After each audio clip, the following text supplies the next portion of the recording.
Hey everyone, welcome into our Friday night edition of the Fairbanks Evening News. Mike Schultz with you talking about weather, and we're talking about a fantastic weekend coming up. Lots of sunshine, temperatures warming up to the low 80s by Monday and continuing through midweek of next week, and no wind in sight for this high pressure, giving us nice clear skies. So enjoy it. It's going to be fantastic. And speaking of fantastic, look at this beautiful photograph sent in by William Blizzard. This is a kind of a take your breath away sunset, as you can see why. Look at the colors on that and the reflection off the water.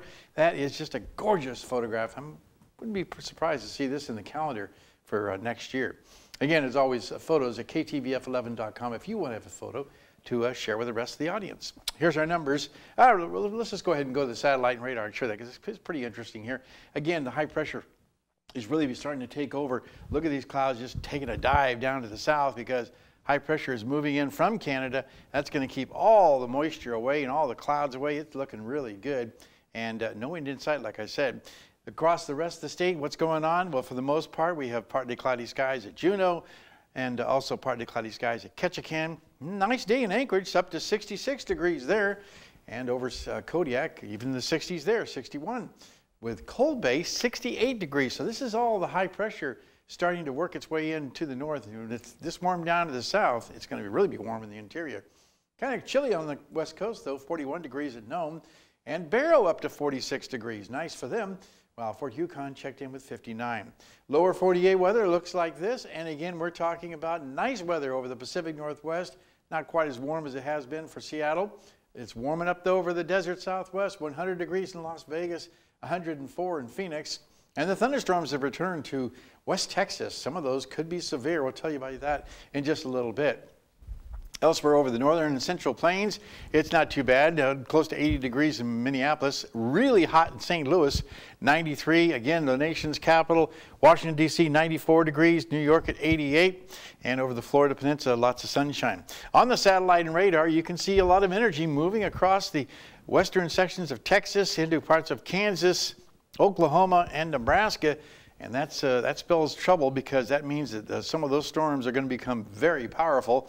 As you can see here, damaging wind, large hail, flash flooding conditions, isolated tornadoes. It's like a broken record. We've been saying this quite a bit this year, and it looks like more for Texas, which is something they don't really need. The overall outlook for this early next week, I should say, is the jet stream still maintains its movement way to the north, moving from the west to the east. More thunderstorms and hot temperatures continuing over the southern half of the country, sizzling over the southeast, and very warm up and down the west coast, too, of California. All right, back to Alaska for tomorrow. It looks like this. Northern sections, mostly cloudy at Barrow and Nome, and lots of sunshine expected for Fort Yukon. Here in the interior, beautiful weather, abundant sunshine for all of the region, with temperatures really warming up near 70 degrees here in the Fairbanks area. Tomorrow's forecast for southeast Alaska, mostly cloudy at Juneau, partly cloudy skies in Ketchikan, and the temperatures there will slowly rise also. Over the southwest, a mixed bag of weather once again. Partly sunny skies for Cold Bay, mostly sunny skies for Kodiak, and mostly cloudy skies for Bethel. And down around the Anchorage Bowl, looking at becoming mostly sunny at Anchorage and partly cloudy skies at Homer and Valdez. Okay, your forecast for the remainder of the night for the Fairbanks area looks like this. Skies becoming partly cloudy, not as cool as last night, 44 degrees for the overnight low. Tomorrow's forecast for all the outdoor activities, you couldn't ask for better weather. Lots of sunshine, 70 degrees, and look at Sunday right on through Thursday of next week. Low 80s for Monday and Tuesday, and near 80 for the rest of the 5-day period, with overnight lows also rising to the low 50s to the mid 50s. No precipitation in the forecast. Guys, this could not be a better forecast. I don't think you could look for a better forecast than this with all the activities that are going to be happening tomorrow, and there's a lot of them too.